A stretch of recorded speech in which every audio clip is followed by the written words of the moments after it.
Welcome to Kenton's videos. Enjoy the video. You need to act fast. Sign into your Google or Apple account from a computer or a friend's phone and open the device locator. This shows the last online ping.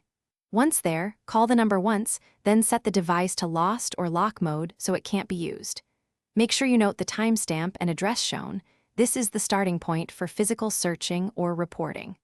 Also enable notifications so you'll get updates when the phone comes online. Once you have a last seen location, deepen the search. Use Google Timeline or Apple's location history to trace recent movements and request last seen cell tower data from your carrier. This helps narrow a neighborhood. Make sure you send a remote lock message with contact info and authorize a loud ring. Sometimes thieves power on briefly and you'll get a ping. If the location indicates a public place, call that venue directly. Keep records, time, screenshots, and any confirmations. Go to the last known location with a friend.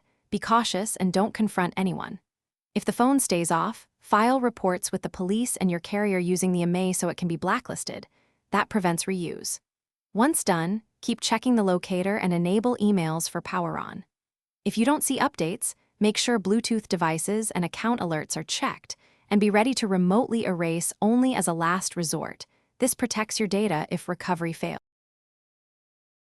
Thanks for watching. Consider subscribing if we helped you.